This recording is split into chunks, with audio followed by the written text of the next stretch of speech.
Destiny's Monument of Triumph update is finally here, and with dungeon weapons getting a perk refresh as well as being upgraded to the tiered system, I wanted to make a guide on how to complete every encounter in every dungeon.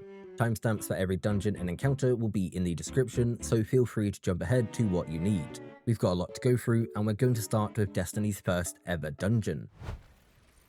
In the first encounter of Shattered Throne, you're basically just going around the areas of the map, but in a specific order. Each area has a symbol, and you'll start the encounter at the upside down dragon symbol. You'll find a Taken Knight called Labyrinth Architect and Taken Acolytes there. Defeat them and a symbol will appear in the center of the area that you're in. This tells you which area you need to go to next. You're going to repeat that until eventually you end up back to the upside down dragon symbol. Defeat the enemies and the encounter will be over. In the second encounter, you need to defeat 4 Taken Wizards called Keepers of the Petitions. Each wizard will drop a buff called Petitioner's Mark. Collect them all and then deposit them in the center of the encounter to lower the boss's shield and begin the damage phase. The third encounter is similar to the second. There will be 3 enemies called Abyssal Champions, which from time to time will disappear and then reappear. This buff does have a timer, and if it reaches 0, you die. So you either need to defeat the boss before the timer ends, or stand on the podium in the center of the encounter to cleanse yourself and get rid of the buff. In Pit of Heresy, there is a consistent mechanic in the first and fourth encounter, and that is Sword Relics. They drop from sword bearers and are used to defeat 3 specific enemies known as Broken Blades. To defeat the Broken Blade Wizard, use the ranged attack. To defeat the Broken Blade Knight, use the melee attack. And to defeat the Broken Blade Shrieker, block and reflected damage back. In the first encounter, drop down and go to the tallest red tower with a giant symbol above. Defeat the Pit Keeper Knight, which will open the door in the tower. Inside, you'll see 3 symbols and a sword bearer. Write down the symbols and defeat the sword bearer to get a sword. You need to go into the other red towers with matching symbols and defeat the enemies inside. You'll face a wizard, knight and shrieker, and again they can only be defeated by using the different sword abilities. After the final tower, the encounter will be complete. Go towards this beam to continue to the next encounter. The second encounter is very straightforward. You've got 3 lanes which lead to 3 different doors, and in between those lanes are tunnels. The entrance to those tunnels have membranes blocking them, which you just have to damage to break. In those tunnels will be Hive Knights, which drop Void Orbs. You need to take a Void Orb to each of the 3 doors. Once the final orb is placed, the doors to the next encounter will open. Immune ogres will be roaming the lanes, so just be careful. There's a link to a map for this encounter in the description if you need it. The third encounter is very simple. Stand on the plate in front of a bunch of runes and defeat enemies until a heretical knight spawns. Defeat the knight and it will drop a void orb. Bring the void orb back to the plate and deposit into the podium. Someone needs to be on the plate at all times, otherwise you'll wipe after a short duration. There is a little bit of leeway here, so if you're solo, don't worry. There is also a stacking debuff called Curse of Suffering, which is active throughout the encounter and gradually increases. The more stacks you have, the more damage enemies deal to you. Depositing an orb decreases the stacks of Curse of Suffering, and you need to deposit 6 orbs to complete the encounter. In the fourth encounter, there'll be 3 towers on the outside, and inside will be a Broken Blade Wizard, Knight, and Shrieker. Like in the first encounter, use a sword from the Swordbearer to defeat them. When defeated, they will drop a Void Orb, which you need to take to the center with the bosses and deposit them into 3 podiums. Once all Void Orbs are deposited, damage will begin, and you can only damage the boss from within the center ring. When the damage phase ends, the boss will begin charging the crystal in the center, and that is when you need to leave. When the crystal is fully charged, anybody still in the center ring will die. Prophecy's main mechanic is dunking a light or dark mote on the appropriate light or darkness pillar. When you defeat any Taken Knight, they will drop motes. If you stand in the shadows when they're defeated, they will be dark motes, otherwise they'll be light motes. Walk over the motes to collect them, and once you have 5 motes, they'll become a physical object that you'll carry. This mechanic is used in all the encounters, as well as the opening encounter that you're watching now. In the first encounter, all you need to do is dunk the correct motes in the correct pillars, and then damage will begin. You don't have to do anything else at all. In the second encounter, there'll be 4 pillars, 1 by each wall. Look up towards the ceiling and you'll see a ball of light. It will either be on one of the 4 walls or the ceiling. You need to dunk the correct mote directly under the ball of light. When the ball of light is on the ceiling, then it doesn't matter where you dunk as long as you're using the correct mote for that pillar. Doing that will allow you to step in the middle and teleport to the next room. You're going to repeat this for a short while, and then eventually you'll be teleported into a room with 2 bosses for you to defeat. In the third encounter, there'll be 3 pillars. Each time you dunk a mote in them, an ogre will spawn, but you don't need to defeat them. After you've done all 3, the center will glow and you can step on it to be teleported to the damage phase. During damage, the boss will gradually move towards the back of the room. You slowly gain stacks of dark entropy if you're far away from the boss, and when that reaches 10, you'll die. Throughout the damage phase, the boss will fire darkness blasts at you, which teleport you back to where you started the damage phase if they hit you. The opening encounter for Grasp of Avarice isn't an actual dungeon as it doesn't provide any gear, but it does introduce the main mechanic that is featured throughout the dungeon, and that mechanic is fake exotic engrams and the crystals. When enemies are defeated, they drop these exotic engrams which are fake. Walking over them collects them, and every 10 engrams fully recharges your super and abilities. When you collect an engram, you'll see a timer at the top of your screen, which is also where you'll see how many engrams you have. Collecting an engram resets the timer to 30 seconds, and if it reaches 0, you die and lose the engrams. To get past the opening encounter, collect engrams and then stand by the crystal in the cave where the enemies spawn from. The engrams will slowly drain and charge the crystal. After 50 engrams, the floor will open up and you can make your way to the first encounter. To start the first encounter, jump across the chasm towards the ogre. Head to the back and defeat the Scorched Vandal to get the Scorched Cannon. On the left and right of the encounter area will be 2 buildings, and they have shutters which prevent you from entering. Above those shutters is a device which you can shoot the Scorched Cannon into. One will be active, and one will not. Shoot the Scorched Cannon directly into the active device and hold it until it charges twice, or just shoot 3 times quickly, but that does spend more ammo. Defeat the enemies inside, pick up the engrams, and then deposit at the crystal that you passed when jumping across the chasm. Alternatively, go into the other room, which you'll now be able to open, and then deposit at the crystal. Once you've deposited 25 engrams, the boss will become damageable. To start the second encounter, interact with this computer. This encounter is a race where you'll have to defuse mines. Luckily, you can and do need to use your Sparrow or Skimmer. Staying in the area of the mine will quickly defuse it, and you can then continue. If a mine detonates, everybody will die and you'll have to start from the beginning of the encounter. There are red lights throughout the encounter which will add extra time to the mines, so make sure to hit them when you can. In the third encounter, you'll see a large shield in the middle which blocks you from going to the final encounter. Around that shield are 4 objects which you'll need to destroy to lower the shield. These launchers are used to travel around the area. They rotate to face certain directions and they can be activated using a Scorched Cannon. You'll want to go to the area with the Immune Servitor. Defeat enemies, collect engrams, and charge a crystal which you'll find inside a small building. You need 20 engrams for the Servitor to become damageable. After you defeat the Servitor, push the body into the area of the launcher, aim the launcher at what you need to destroy, and then activate it with a Scorched Cannon. Do this 4 times and the shield will lower and you'll complete the encounter. Head to the platform under where the shield was and use the launcher to go up to the final encounter. To start the final encounter, approach the engram on the central platform. The boss will come out of the black door and then 2 enemies. Defeat those 2 enemies as otherwise they'll be a nuisance. Afterwards, defeat the enemy with the Scorched Cannon and go on the outside platforms and look towards the center. You'll see the devices that you charge with the Scorched Cannon. Charge it and then engrams will drop for you to collect. You cannot use the same device twice, so you will have to move around. Take those engrams to the crystal in the middle, and after 60 engrams, damage will begin. Duality's main mechanic are these bells, which are how you teleport between the normal and the nightmare realm. These realms are 1-to-1, so you'll be in the same position when you go between them. Shooting the bell in one realm will teleport you to the opposite realm. While in the normal realm, you can activate the bells from anywhere, but while in the nightmare realm, you must activate it from within the small circle around it, otherwise anybody outside of the ring will die. During encounters, there will be a countdown while you're inside the nightmare realm, and if it reaches 0, you'll die, so get in and get out. Also, during encounters, the bells in the nightmare realm are locked, so you'll need to defeat 2 bell keepers to unlock them, which are typically opposite the locked bell. To start the first encounter, activate the bell and enter the nightmare realm. There will be 4 rooms that you can enter, and 2 of them will have enemies inside, so keep an eye on your radar. Defeating the sign in the 2 rooms will drop a symbol which you'll need to collect. Head back to the normal realm and deposit the symbols by the doors with symbols matching what you collected. This will open the doors to 2 rooms. 2 players will then need to enter each room and then activate the bell once more. In the nightmare realm, you'll be in 2 corridors with multiple visions of Gaurons. Defeat them all and the doors at the end of the corridors will open and damage will begin. To start the second encounter, walk out to the center of the arena. There'll be 2 symbols that need to be deposited, which again you'll need to collect from the nightmare realm. Now in each of the 4 corners of the normal realm, there'll be each of the 4 symbols. Standing by the symbol you need will teleport you to the exact place you'll need to be. When you're ready, activate the bell and go up the steps that you'll be beside. You'll need to defeat a very small wave of enemies and then defeat a Colossus and then the standard bearer to get your symbol.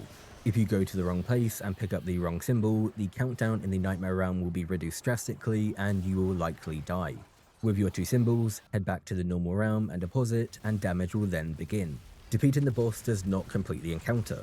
Another boss will spawn and you'll have to do the same thing all over again, and then again once more. So you'll basically have to defeat 3 bosses before the encounter is actually completed. In the third encounter, the mechanics are basically just the same as from the second encounter. You'll need to enter the Nightmare Realm to grab the 2 required symbols and then bring them back and deposit them. Look at the walls to know where to stand.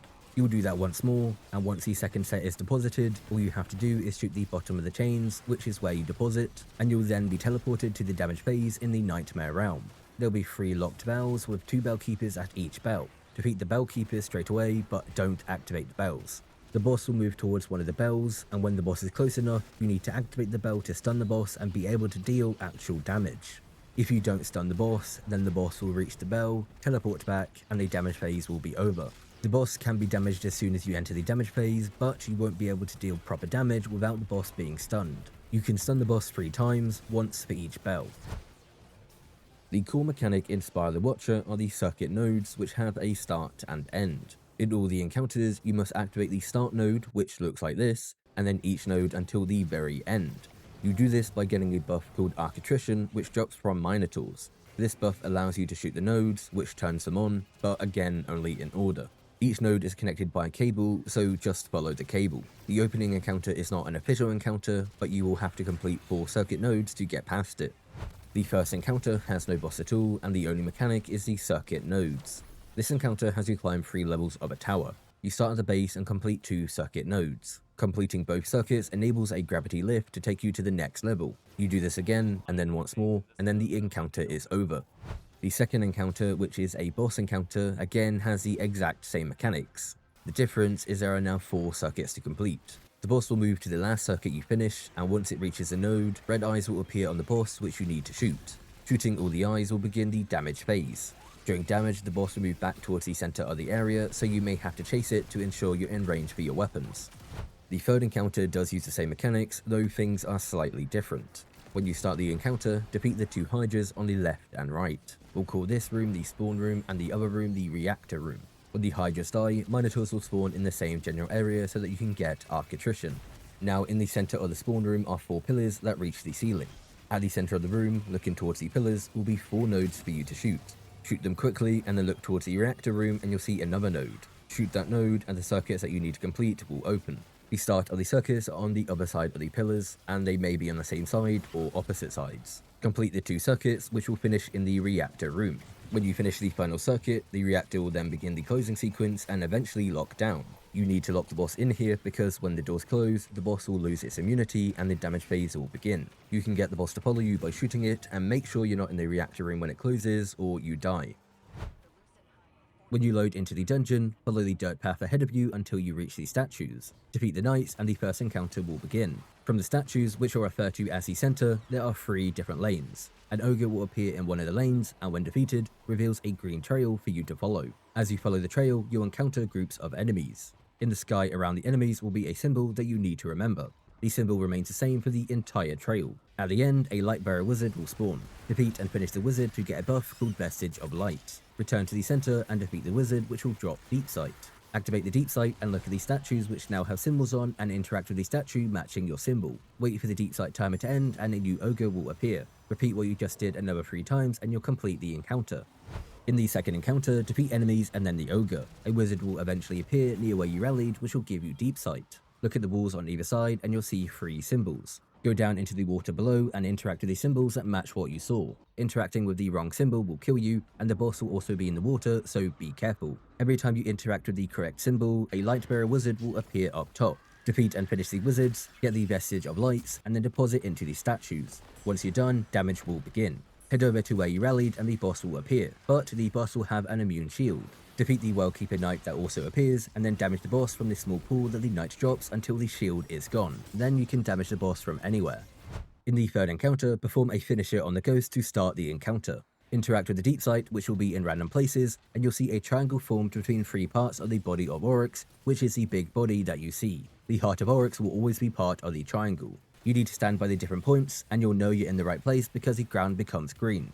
When at the point, defeat the glowing Warlord Knight, which creates a small ring between the point you're on and another point. From the other point, look through the ring towards the point you stood on, which will now have the hive insignia.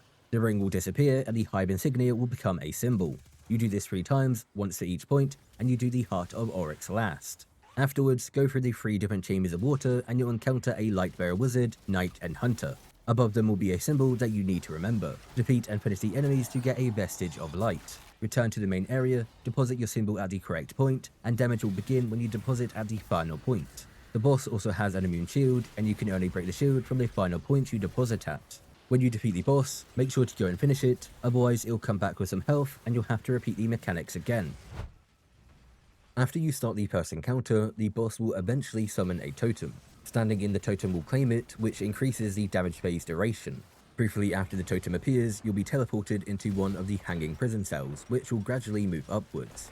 To escape, shoot 3 Acolyte eyes that will be around your cell, which opens the door.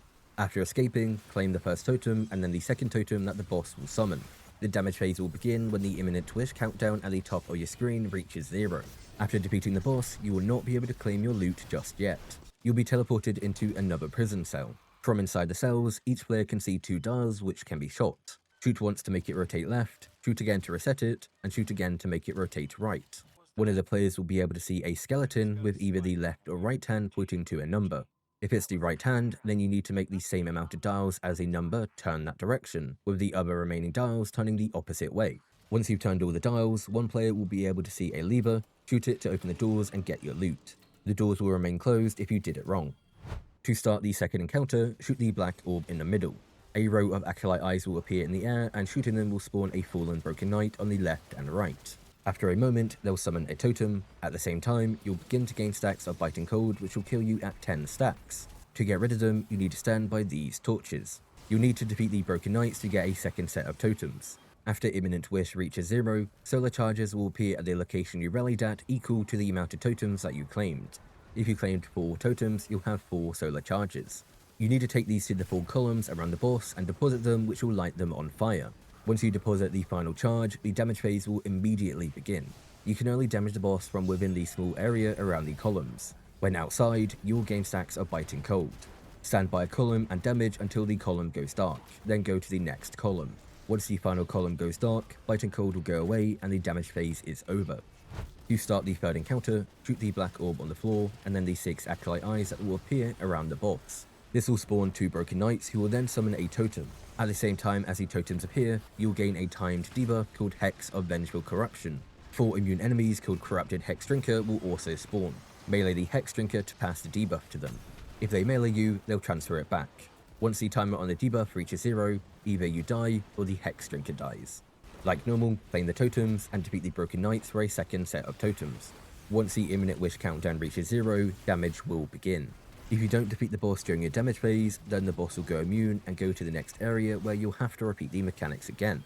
After 3 damage phases, if you still haven't taken the boss down to his last segment of health, then the boss will teleport to the very top and will be in between 3 platforms. As soon as you step onto the platforms, damage will once again begin, but this time you don't have to do anything with totems. At the end, if you still haven't defeated the boss, then you'll be teleported back to the start and you'll have to repeat the mechanics and go through it all again.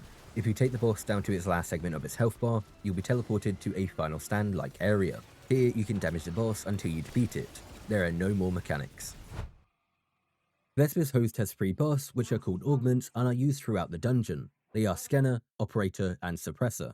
You can only hold one at a time, and they form the basis of the mechanics. The Scanner augment is used to see icons on your radar, which are these panels that can be found on walls.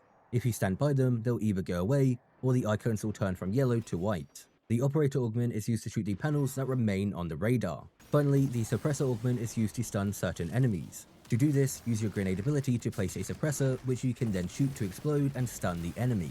You can obtain the augments by defeating the enemies that have them over the head, and you can only hold an augment for 1 minute before dying. You can deposit them into these terminals.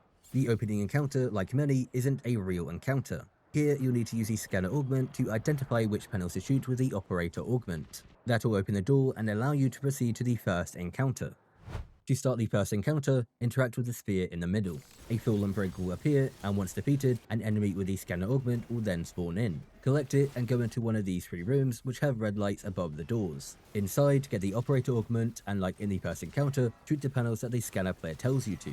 This will spawn a nuclear core. It's a physical item you carry, so you won't be able to shoot. Before leaving the room, deposit the augments in the terminals. Leaving the room without doing so will delete the augment and you'll have to obtain them again.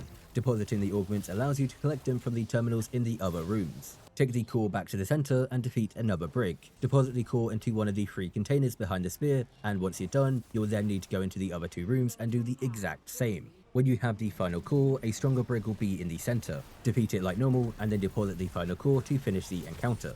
You will need to juggle the core, as holding it builds up stacks of radiation. You can drop it by swapping weapons, or somebody can take it from you directly. The goal in the second encounter is to deposit batteries in the numbered boxes throughout the encounter. To obtain a battery, you'll have to defeat a fallen captain. To start the encounter, interact with the computer terminal, which will turn the power off to the shield and grant you 1 stack of power reserve. You gain stacks by closing doors and spend them by opening doors. You really can't go wrong here, just go around until you find what you need. There are plenty of maps to help guide you, and one of them is on the screen right now, and I'll post a link to it in the description. When you start the third encounter, defeat the enemy with the operator augment and deposit it in the terminal. Defeat more enemies until the machine priest appears. Defeating the priest will teleport you above, where you'll be met with a large wave of shanks as well as a boss. Defeating those shanks will spawn an enemy with the suppressor augment. Get the augment, and as a reminder, use your grenade ability while nearby the boss to place a suppressor and shoot it to detonate. Doing so will stun the boss, separating it into smaller servitors. You want to look for 2 servitors that are glowing, which also have red eyes. Look at their names and make note of their numbers. Head back down below and don't worry about depositing the suppressor, as there is no terminal. Once again, defeat enemies until a machine priest appears. Defeat it, go up, get your second set of numbers, and then head back down.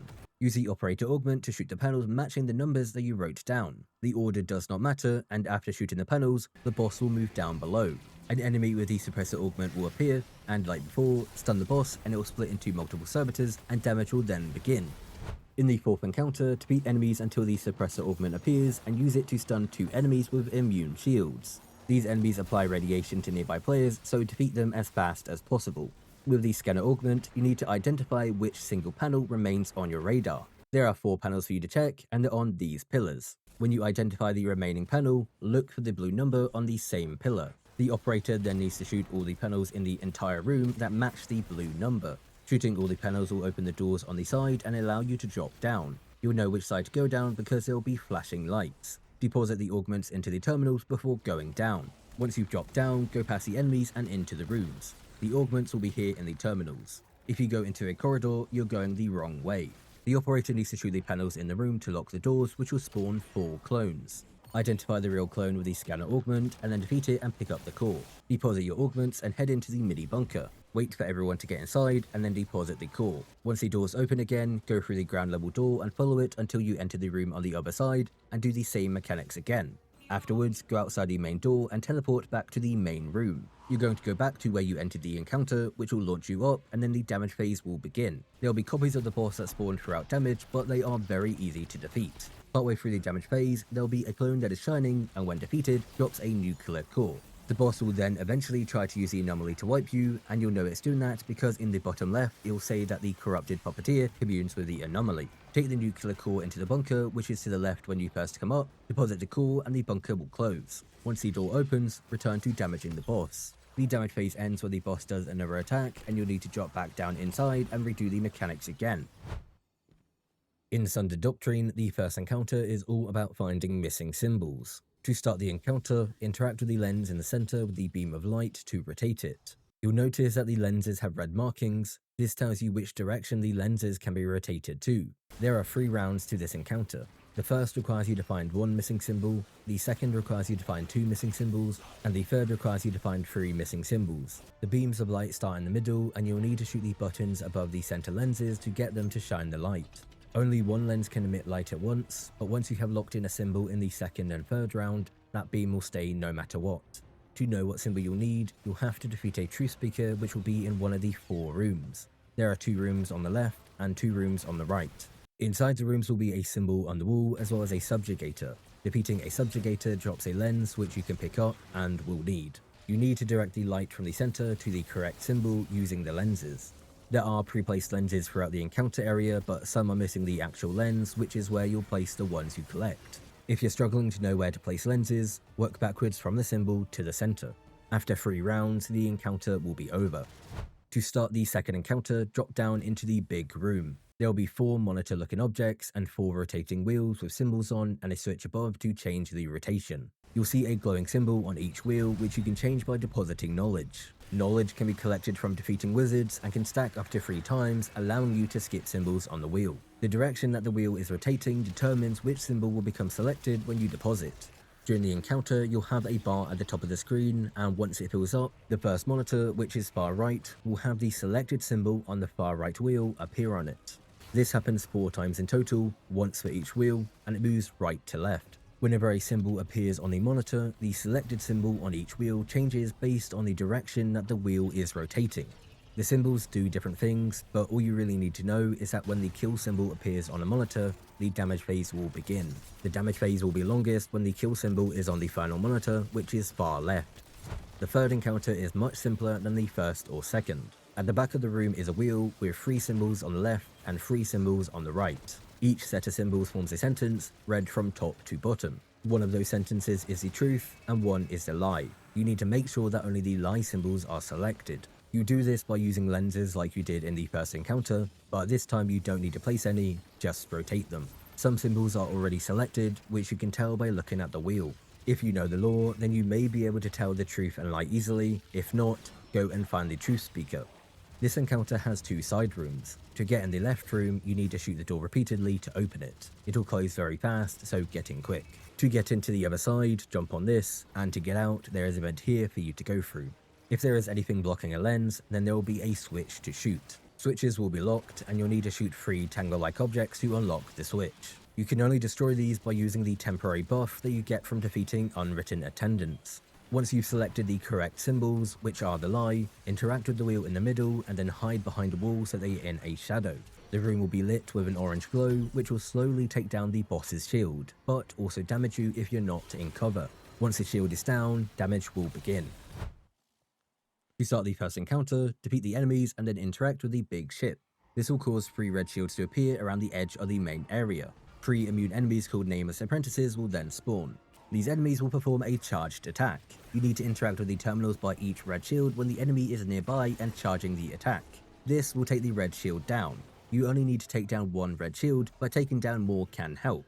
Afterwards, 1 person needs to go into the area that the red shield was blocking, get on one of the vehicles, and then drive around the edge of the map. As you drive around, there will be pools of darkness. Go through them until the bar at the top of your screen says Gathering Shadow. This will give you the Shadow ability, which replaces your grenade and is basically a force push from Star Wars. Go back to the main area, wait for the Nameless Apprentices to do their charged attack, and then use your Shadow ability to take down their shield. Defeat them and behemoths will spawn. Defeat the behemoths and defeat more Nameless Apprentices until the encounter is over. Nameless Apprentices will drop more pools of darkness when defeated, so you can extend the duration of your Shadow ability. Interact with the big ship again to continue to the next encounter. In the second encounter, wait for enemies to enter the room and then exit out the door they came in. The doors to the main room will only open from the outside, not the inside. When outside of the main room, there'll be 3 rooms with 3 nodes in. You need to defeat Scions, which will drop the pools of darkness, and then once it says Shadow Apprentice at the top of your screen, you can use the Shadow ability to lock the nodes. Once locked, go back to the middle where the boss will be. There are 2 ways to take down the boss's shield. First are the arc pits, which can be opened by shooting arc pipes above the doors near where the boss was at the start of the encounter. You need to bait the boss into the pit, which will take down part of the shield.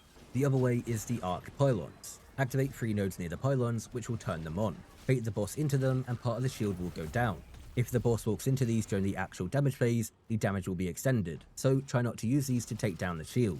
After the boss comes out of the pit, or after walking into the arc pylons, you can use your Shadow ability to take down a little more of the shield. Once the shield is gone, damage will begin. When you reach the last segment of health, the boss will run away and you'll need to chase it and then continue damaging. To proceed to the next encounter, walk into the pools of darkness and use the Shadow ability on the nodes, which reveals a lever that opens the door for you to continue. In the third encounter, you will constantly teleport between the normal and the Shadow round based on a timer. In the normal realm, defeat Incendiar lackeys, which drop the Pool of the Darkness until you get Shadow Novice, which will allow you to take down the shield of Nameless Apprentices. Defeating a Nameless Apprentice will allow you to destroy a black orb in the middle. This extends your time in the normal realm and will do the same in the Shadow realm. Now, in the Shadow realm, there are 5 Blistered Shadows. You can either defeat them, which increases how much damage you can deal during a damage phase before the damage timer drops to 2 seconds, or you can interact with them when you have Shadow Master to extend the duration of the damage phase. This requires more Pools of Darkness, which will be in random places in the Shadow realm, so you don't need to defeat any enemies. When you defeat or commune with a Blistered Shadow, you'll be able to shoot a black orb in the middle. When every black orb in the normal and Shadow realm are destroyed, damage will begin. We've now gone through every encounter, so you should be able to jump right into any dungeon. If you're interested in a full guide for any of the dungeons, then let me know. Before I end the video, if you've got any tips or tricks for an encounter, maybe drop them in the comments to help other players out. As always, thank you for watching, have a great day.